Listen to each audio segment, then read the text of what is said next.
Bueno, bienvenido a los diálogos del euro, a un nuevo diálogo del euro, de hecho al primer diálogo del euro de esta temporada. Tenemos con nosotros a Sofía Rodríguez Rico, que es la directora de Servicio de Estudios y subdirectora general del Banco Sabadell, que publica un artículo en el Anuario del Euro 2002 que publicamos con el patrocinio y la generosidad de la Fundación de Estudios Financieros de la Fundación ICO.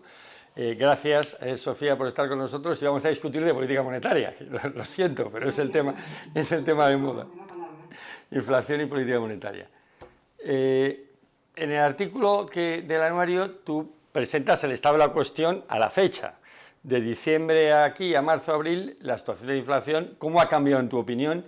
Y sobre todo, ¿cómo ha cambiado la permanencia o la duración de este brote inflacionista? Bueno, pues realmente lo que hemos seguido viendo a partir de diciembre es que las cifras han hecho nuevos máximos, tanto en precios al consumo, pero también en precios de producción. Se mantiene con severidad el shock de energía en Europa, y lo que estamos viendo cada vez más es que el porcentaje de productos en la cesta de consumo que tienen crecimientos por encima del 2% se está haciendo más amplio, es decir, bueno, pues se están extendiendo un poco de alguna forma las presiones de precios.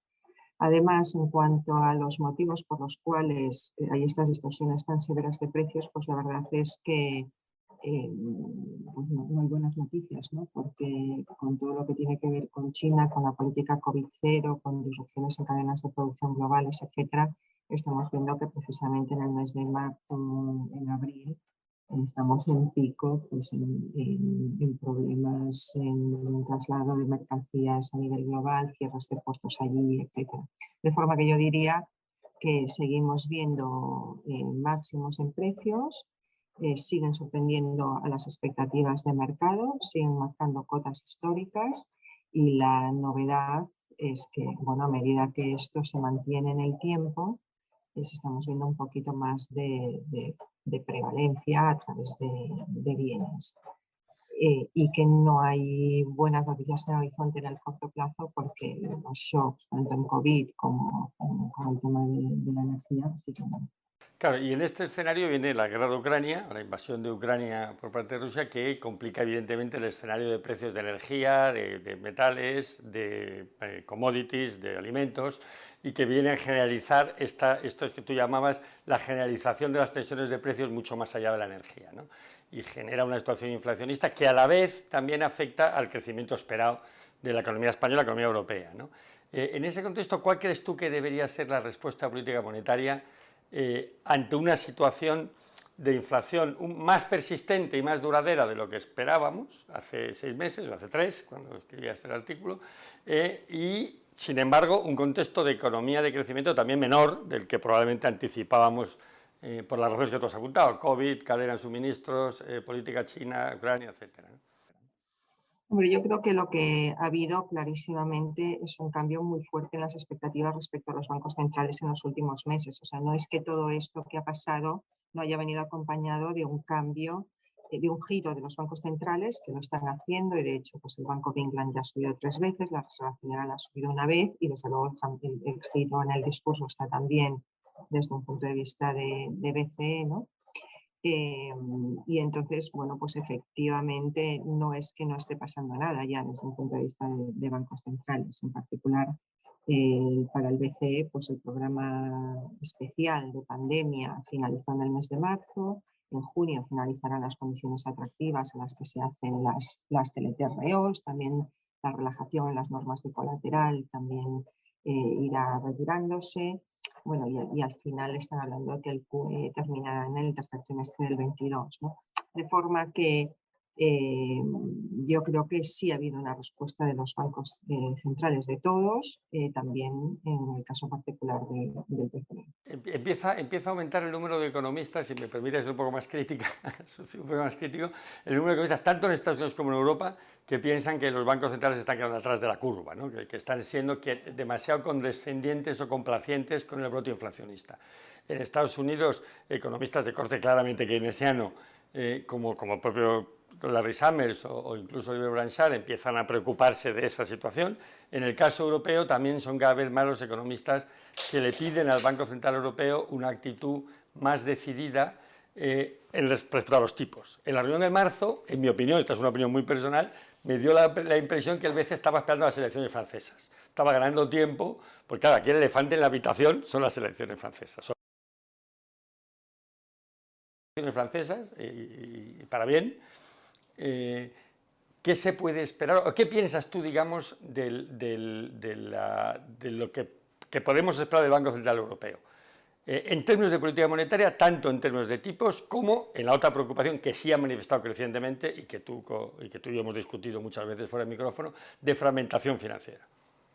Y bueno, al final, ahora mismo la verdad es que ha habido una respuesta tan intensa en los mercados de capitales a estas cifras de inflación y a este giro de los bancos centrales que lo que está descontando en los mercados es bastante agresivo si lo comparamos con la última vez que hubo tensionamiento de los bancos centrales, ¿no? Porque, bueno, pues para la Reserva Federal, por ejemplo, hay descontadas subidas en todas las reuniones y en un par de ellas de este año, en las que quedan, en un par de ellas 50 puntos básicos, y para el BCE, lo miraba esta mañana, hay 3 subidas de 25 puntos básicos descontadas ya en este año.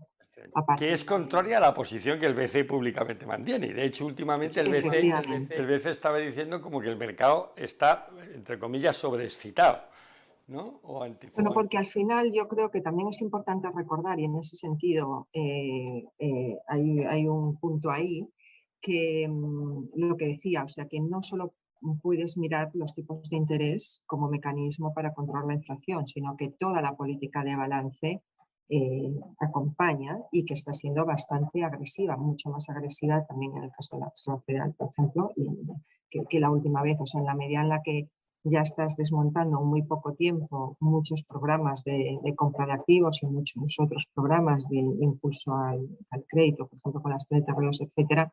Bueno, que lo que hay que analizar es un poco el impacto conjunto.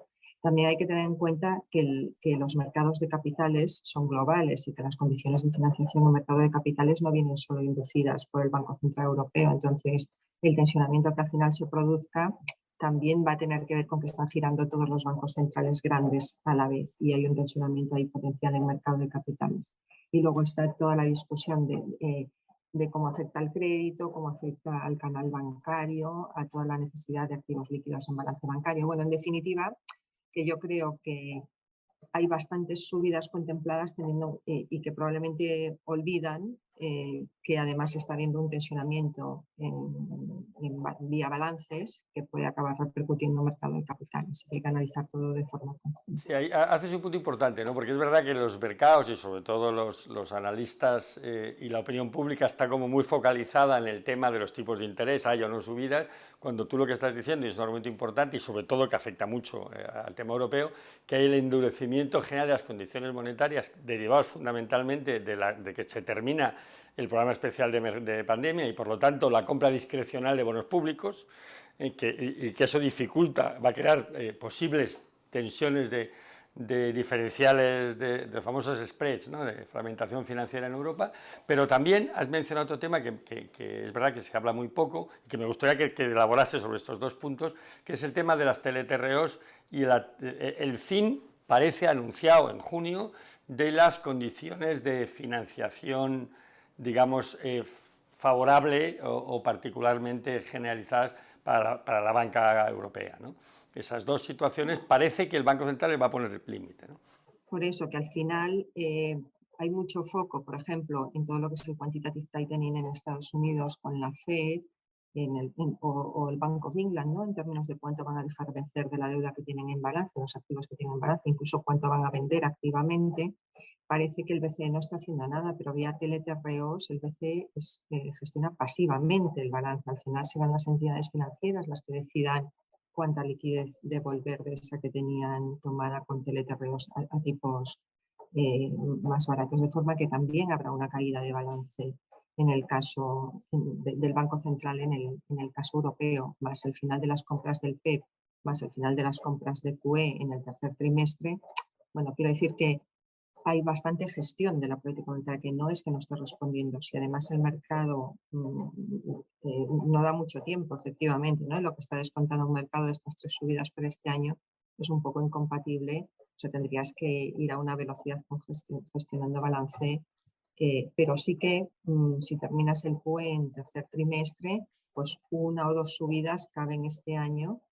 Y puedes continuar con el ciclo de subidas. De todas formas, como digo, el tensionamiento final que se produzca en condiciones financieras tiene que ver con lo que acabe ocurriendo en el mercado de capitales, como de hecho que están haciéndolo todos los bancos centrales a la vez, y un conjunto de circunstancias que no solo es el nivel de tipos para la Reserva Federal, ya está descontado que llegan por encima del tipo de interés de neutralidad, por tanto allí ya estará restrictivo, es una economía es un banco central muy dominante para emergentes. Bueno, que hay que vigilar el todo y tener una mirada un poco holística y no solo pensar en cuántos puntos básicos para el BCE en particular.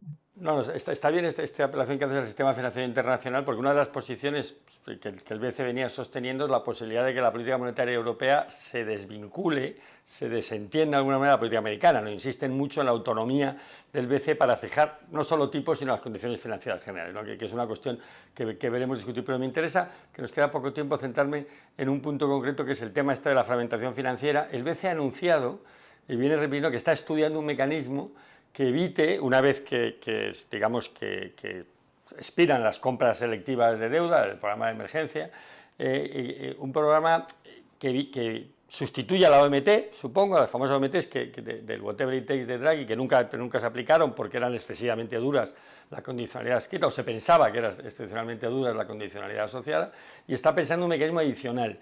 ¿Qué tipo de mecanismo puede haber que no vincule las compras de deuda a un cierto tipo de ajuste fiscal de los gobiernos y por lo tanto que no ponga en riesgo, incluso constitucionalmente hablando en Alemania, que es un tema que, como sabes, es recurrente desgraciadamente en el discurso europeo, la financiación monetaria de los bancos, de los déficits públicos, ¿no? O sea, ¿qué puede estar pensando el BCE? Ha trascendido muy poco de los detalles de cómo implementar esto. Yo sí que creo que es una buena idea en el sentido de que, claro, desmontar de golpe todo este conjunto de herramientas que están más pensadas para cuando estás cerca de tipos de interés cero o negativos, ¿no? A medida que vas subiendo y alejándote del cero, pues efectivamente no tiene sentido tener todo el conjunto de programas estructurales, de compras estructurales, pero sí tiene sentido mantener un programa de contingencia al que se pueda recurrir en momentos de estrés, sobre todo cuando está produciendo efectivamente fragmentación y movimientos asimétricos entre soberanos. O sea que yo creo que la idea tiene sentido, no tendría que alejarse mucho de la estructura de OMT, al final es entrar a comprar en momentos de estrés donde los fundamentales, o sea, donde digamos hay una fragmentación que no responde a fundamentales, poder comprar con carácter ilimitado, pero en momentos muy puntuales, ¿no? Entonces, pero entrar a comprar en momentos de estrés, Sofía, esta es la cuestión, siempre que en los momentos de estrés, tú decías, no respondan a fundamentales. Bueno, pero esto implica ya una actuación del BCE que entra en un territorio de discrecionalidad política preocupante y que puede ser motivo, salvo que me refiero, que vaya acompañado de actuaciones claras que refuerce los fundamentales. Estoy pensando, por ejemplo, para descender al terreno en el último minuto o 2 minutos que nos queda. En el caso español, que tenemos un déficit estructural de 4 o 5 puntos del PIB que no ha cambiado en los últimos X años, más allá del ciclo político, y que es una fuente de vulnerabilidad clara en el momento en que se abra, o sea, se acabe el programa de compras selectivas y sobre todo en un escenario de subida de tipos y endurecimiento de la liquidez. ¿Qué podría hacer, qué justificaría que el BCE interviniese con compras selectivas si no hay algún tipo de programa anunciado de ajuste fiscal? bueno, pero es que al final, o sea, yo lo veo como un todo y no veo que es una discusión distinta que la que se tuvo en su momento con el whatever it takes y con la OMT. O sea, sí que creo que hemos avanzado muchísimo en entramado institucional europeo en general. Creo que además es una de las claves para enfrentar una crisis tan compleja y con shocks tan diversos y de una naturaleza tan exótica como los que estamos teniendo, ¿no? Entonces, sí que yo no creo que podamos olvidar que sí que ha habido un fortalecimiento del entramado institucional también desde un punto de vista fiscal, o especialmente desde un punto de vista fiscal desde el COVID, y que en algún momento, o sea, que una cosa es que ahora mismo, por las cuestiones institucionales en las que estamos, las normas fiscales o un poco todo lo que tiene que ver con el coste fiscal europeo esté relajado, y otras que no nos olvidemos que eso está ahí y que, bueno, hay una discusión sobre si hay que simplificar las normas fiscales, etcétera, pero efectivamente todo tiene sentido en la medida en que está enmarcado, o sea, digamos, este diseño de política monetaria tiene sentido en la medida en que esté enmarcado en un buen diseño de marco fiscal europeo, en un buen diseño de política macroprudencial, que todas las instituciones tengan mandatos bien definidos, herramientas. Y un avance claro, Sofía, en completar la unión monetaria, ¿no? Porque los dos eslabones perdidos, de los que ha habido muy poco avance, son el seguro europeo de depósitos y el tema del activo europeo seguro, ¿no? Que son los dos elementos que permitirían que la fragmentación financiera tuviese menos sentido o fuese menos un peligro potencial. Y en eso tampoco se ha avanzado. Y no parece que sea posible políticamente un avance, ¿no? Con lo cual, de alguna manera, y no quiero acabar en un tono muy negativo. Bueno, sí, yo creo que sí que hemos avanzado, o sea, al revés. Pienso que con todo de la mano de los fondos Next Generation EU, o sea, sí que hemos hecho un avance. O sea, lo importante efectivamente es que la lógica es esta, ¿no? Que debemos seguir avanzando en completar el entramado institucional, completar las herramientas de las que disponen las distintas autoridades, que los mandatos estén bien definidos, que sean complementarios, que tengan herramientas eficaces y suficientes, que al final del día tengamos, o sea, que no tiene sentido efectivamente avanzar y sofisticar el mandato de una institución como el Banco Central Europeo si descuidáramos las otras. Pero bueno, no vamos a pensar que se están descuidando, simplemente con el conflicto en Ucrania ha quedado un poco ahí, la discusión de normas fiscales se ha parado temporalmente, pero estaba en marcha y vamos a pensar que se retoma.